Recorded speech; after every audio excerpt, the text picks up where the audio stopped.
think we know why we're here. The number you have dialed has been changed. I just got back from the new Super Mario Bros. movie, and I think it's only fitting that I have a mushroom lamp. He's gonna be right here. I also have mushrooms. I'm obsessed. But no, so I did the Dungeons & Dragons video before, so I thought might as well do this one, because I just saw it. So let's go through the overview of what the internet says, and what my favorite parts were, and then just a whole bunch of spoilers for ya, if you don't want to go see it. Spooky! Straight from the internet. This is the movie. With help from Princess Peach, Mario gets ready to square off against the all-powerful Bowser to stop his plans from conquering the world. That's it. That's all it says. That's all it gives you. For this movie specifically, I did not look at any reviews. I didn't see any trailers. I wanted to be blown away. But little did I know, this is by Illumination Animation. So it's a children's film, which I don't think many of us knew. I certainly did not. Here's a review that I just found. Die-hard fans will adore this. It is oozing with Easter eggs. We'll talk about that later. Kids will be engaged for the entire 90 minutes thanks to the colors and cuteness overload. The rest of us get a funny movie with great pacing. It was too fast-paced for me. I was very confused and overwhelmed. Hello? Hello? Sorry, am I interrupting you? No, not at all. Why does that happen every single video? I love it. It's great. I'm curious to see why people gave it 1 star. Okay, this is actually interesting. It's always really weird seeing a mediocre movie that is getting universally praised. It makes you feel crazy. Also, many of the 5-star reviews are obviously fake, so be careful with that. Holy! I wanted to preface this by saying I'm a huge Mario fan. I played and own every Mario game and had a Mario and Peach cake toppers at my wedding. That did not help my enjoyment of the film at all. I do not expect much from a kids movie as an adult, but I do expect them to be at least a little entertaining, so I don't know that's unreasonable given masterpieces like Toy Story and Megamind. Megamind is a weird film to compare this to. So those are some reviews for you. Pages. I changed my light to pink because represent. I'm gonna talk about the Easter eggs now. All the Easter eggs that were like very prominent are in the first 15 minutes of the movie. Real world. Brooklyn, New York, America. It goes to a TV in an Italian restaurant of Mario and Luigi's plumber commercial being played. And I saw a video where you can actually call the number for the commercial and like text it, and they'll send you like a, hey, we're the Super Mario Bros. Plumber team if you need plumbing, you know, blah blah blah.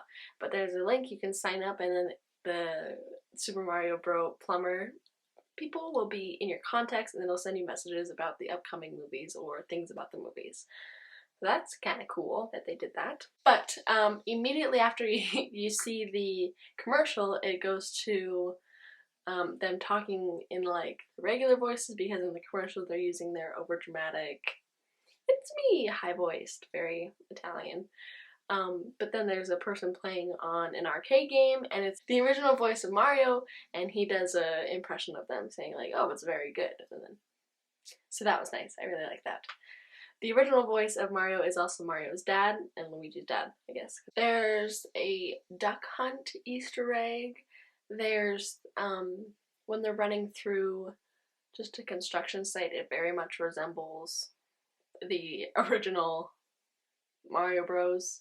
And then at the end, after Mario goes through everything and jumps and spins and la-di-da-di-da, there's a little restaurant, and it's a small brown castle, and there's a flagpole, and he just spins around it unknowingly, of course, because he's in Brooklyn. I think that's when Beastie Boys plays too. So that's really fun. I really like how the soundtrack was like very 80s, 90s music, just because of Mario. At the end of the movie, this isn't a spoiler yet, but Mario clicks his alarm clock and the song plays. It's a Guardians of the Galaxy song. It's Mr. Blue Sky. Or maybe it's just Mr. Blue. No, it's Mr. Blue Sky. It plays. I think that's 100% a reference to Chris Pratt. It's littered with Easter eggs. I was trying to remember them all for this, and I could not keep track of everything and try to focus on the plot of the movie while keeping the information of Easter eggs, especially when I had how many more minutes left of the movie. But all the main Easter eggs they keep in the beginning, so you can focus on the new story that they're trying to show later in the movie. Even before they get to the green pipe that is magic, there are green pipes around Brooklyn, and I think all the score for the whole movie is pretty much an Easter egg because they have a lot of from the original and Paper, Galaxy, Go-Kart, Mario Kart. They have all the music. Every single one you can think of. They got it! I also just remembered my favorite part is that Luigi's cell phone ringtone is the GameCube, like what an amazing... Oh. Anyway, continue. I think the most exciting Easter egg that I'm just now remembering is that in Mario's room, he's just chilling there playing an original Nintendo, and you can see the Nintendo and the controller he's playing, and he's just playing a video game, and then he gives up. That's so world inside world collapsing. Another Easter egg is they do Luigi's Haunted Mansion. They do him in the forest with a flashlight, alone, scared, and they also put him in a mansion. Another, it's not really an Easter egg, but it's just adorable. They have an exact replica of Baby Luigi, Baby Mario, and Baby Peach.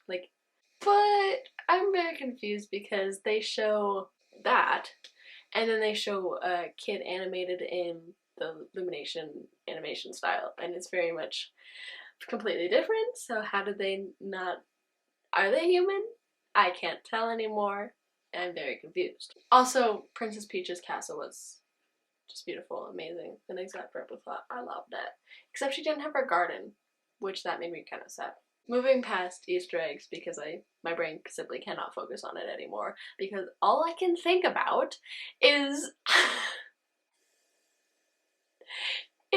when they get their commercial done and one of his plumber friends that they left to start their own business, he's complaining to them about why would plumbers wear white gloves, and he's like, oh, it's just you gotta have a brand, But then when they get home and they take off their gloves and we see Mario's fingers, I was done. This is the only thing I could think of the rest of the movie. And I was with my friend and she didn't notice at all. But Mario's fingers, he had human fingers, and I was uncomfortable. It was very uncomfortable. Oh God. I can't find any pictures of his fingers, but if you go see the movie, you will know, and if you don't, God bless, you're so lucky. After Mario's fingers, I think the other thing that I really hated is that they made Mario hate mushrooms. I mean, very relatable. No one likes to taste them, unless you do.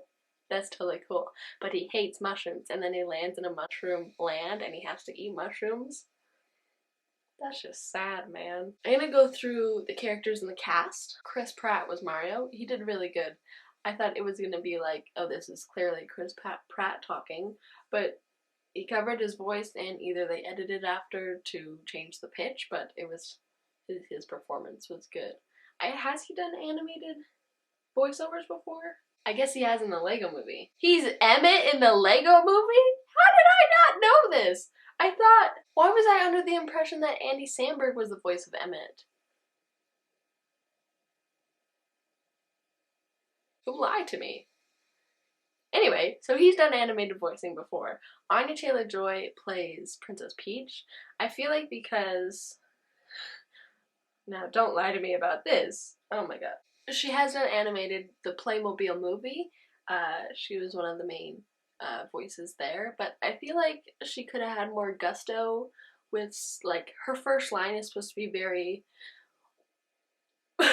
direct and, like, powerful, and it just kind of falls flat, but she gets really good beyond there. I just wish it started off a little stronger, you know? Then we have Jack Black, Bowser. He was amazing, obviously. He's done animated stuff before, Kung Fu Panda, but every single one of his lines, he had the power behind his voice, he was confident, he just did it.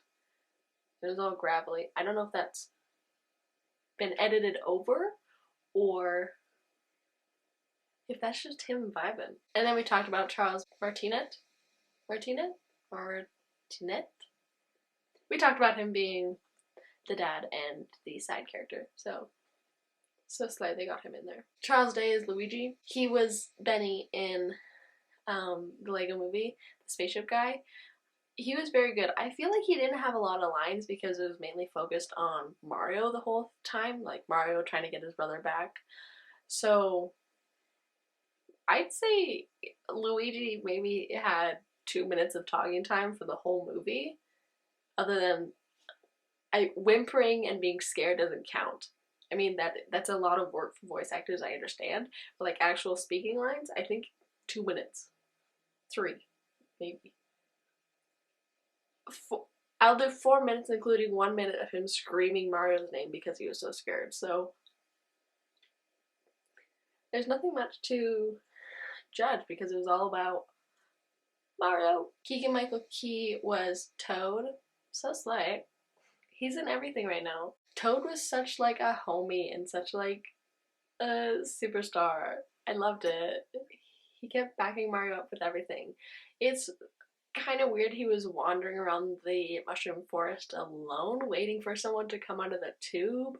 Like, kind of suspicious. Did he know this was gonna happen?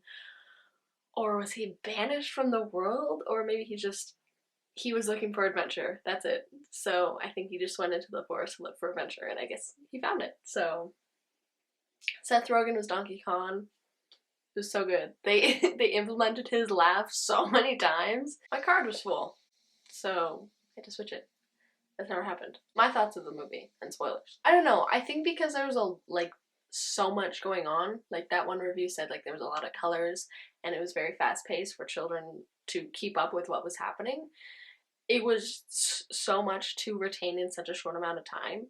Like there was so many things happening in the background. Things were moving all the time.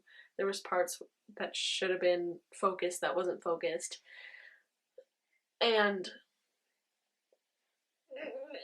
it was just a lot to concentrate on, especially trying to remember everything to understand what was happening. But for the ADHD little children running around and ADHD people, it was probably very nice. Overall, I think it was pretty good, like how they introduced everyone and, you know, just the flow of everything. Also, as soon as Princess Peach is announced, Toad immediately says, "Oh, you need to go see the princess, your brother's been captured," like, but again, he wasn't really captured, he just accidentally went into the Bowser tube, because it does, like, behind the scenes of the tubes that we don't really ever get to see, and it's just like a magical world, and he falls into the Darklands Bowser's tube, so eventually does get captured, but besides the point. Immediately they say we need to go see Princess Peach, she's the most powerful being in the world and we love her and she's so girl boss, party on. But no, I really like that because we must empower our young females. They have a training montage. Oh yeah, spoilers. We're getting into spoilers now. So here's where to skip. The more you know. Okay. They have a training montage for Mario because he needs to learn how to jump, duck, and cover. The things Mario is supposed to be able to do. So he learns how to be Mario, the Mario we know, and he does it. They do a backstory on Princess Peach of how she came to be the princess of the Mushroom Land, and it just says that she came out of a tube as a baby and then they raised her and taught her to fight and be like them, and then when she was old enough they made her princess? What? Is this true? I don't know the lore of Princess Peach, so if this is her real backstory, very, very weird. And if it's not, why would they add that? Because, what? These people raised me knowing that they would make me their ruler and having me to make all their decisions for them eventually is very strange in my opinion. But then they decide that they need to go to the Kong Kingdom, so they travel all around there, and then they go to the Kong Kingdom, and Mario has to battle Donkey Kong so that Princess Peach can have the Kong army to help her defeat Bowser before Bowser destroys her kingdom. So Mario fights Donkey Kong, and he's trying to use all the power-ups, but he keeps getting beat up, and he keeps getting up again, and then he finally gets the cat power-up, and everyone's making fun of him, but then he eventually wins. And then they get the army, and they go to get carts. I think this was my favorite part, is when Peach, Mario, and Toad, because they're all going on this adventure together, they get to make their own cart. So Peach makes her bike, Mario gets the classic, just the go-kart with his label on it, and Toad gets this huge monster truck, and he's just like swagging out so hard. I love it. But then they're like, we have this secret pass, and Bowser will never know, and we're gonna beat him to your kingdom. Bowser knew immediately, and he went to go stop them, but the secret pass, it's Rainbow Road, and it's amazing. The carts have all the abilities. They have the going underwater, going on water, being upside down, having the parachute thing, glider. It was amazing. I grew up on Mario Kart, so that really hit home. I loved it. But then Bowser eventually finds them and attacks them, and then, captures all of them, except for Peach and Toad, and Mario and Donkey Kong fall off because there's a blue shell. So I love it. And then they go underwater, and then eventually they come back up. But the the reason why Bowser wants, to capture everything and, be evil is because he's in love with Princess Peach, and he wants her to marry him so they can rule the world together with the invincibility. With the invincibility star. So, kind of slay. He's a romantic. He's strong. He has his own palace. He's got money and power. Girls say yes. But she says no. He starts threatening everyone she loves, and she's like, okay, I guess I'll marry you. So, on the wedding day, she takes the ice power and freezes everyone. Also on their wedding day, everyone that's been imprisoned or captured by Bowser is gonna get sacrificed in lava, because this is a children's movie. But Donkey Kong and Peach eventually make sure no one gets sacrificed, so that's pretty good. Luigi almost does, but then Donkey Kong stops the machine, so that's good. But then he starts falling into lava, and then Mario saves him. So that's nice. And then the brothers, as soon as they find each other again, they have a little hug and they cry and they say, nothing bad can happen to us when we're together. And it's so cute. It's so cute. And then Bowser gets mad and he gets unfrozen by his hot rage. White male rage. And then he unleashes the Mega Bomb to destroy Peach's kingdom. And then Mario's like, not today. I've got my raccoon suit. I can fly. So he leads the bomb all around town, and he eventually leads it to the pipe that he came from the Brooklyn Undergrounds. Did I even explain that? I didn't. They came from a pipe in the undergrounds of Brooklyn, and then everything else happened. Sorry. I figured that was self-explanatory. It's not. They fell into a hole in Brooklyn and found the magical pipe. There you go. So he leaves the bomb there, and then it bombs. but then the magic from the pipe ends up getting blasted through, and everything in the kingdom gets swooped into Earth, Brooklyn. What? So they have an epic battle in Brooklyn downtown. Luigi and Mario get the invincibility and they crush everyone, and everyone is so happy, but the destruction is very big as well. They give Bowser a mini blue mushroom that turns him tiny, and they capture him, and everyone is very happy that they're alive, like the citizens of Brooklyn downtown. I'm assuming it's downtown. I've never been.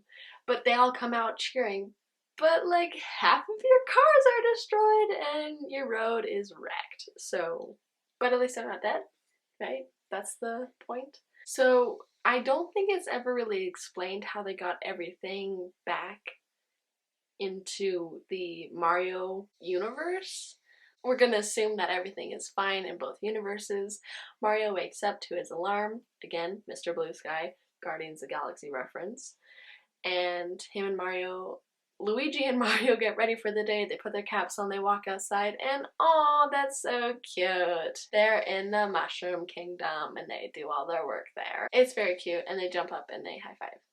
And then, they jump up and they go in the tube, and then they go to Brooklyn, I guess. So they're living in the Mushroom Land. I don't know. It's a very abrupt stop because I feel like they're going to make many sequels. The after animated credits is the rest of the Peaches song, and then the after music credits, sneak peek of Yoshi's egg hatching. It shows it just popping up, it stops, it goes to black, and then it's, Yoshi saying, Yoshi! And that's it. That's the end. The reason they're in the underground of Brooklyn because they want to be heroes. They were trying to save Brooklyn from this huge flood, and they end up finding the tunnels. I didn't say that either. So that's the main reason. They just want to be heroes. And then they do be heroes. So, overall, I think it was a good movie. Especially because I didn't know it was supposed to be for children. It was very entertaining. It was just a lot happening, so many colors and so much information all at once. That's the only negative thing I would have to say about the movie. It was just a lot. I also left the theater feeling like there was something missing, almost that it wasn't complete. And I understand this for like sequels, but like as a viewer, I feel hurt. That's Super Mario Bros. The movie. That's all I got for you. Let me know if you see it, or if you don't see it because of this video. Thanks for watching. Bye!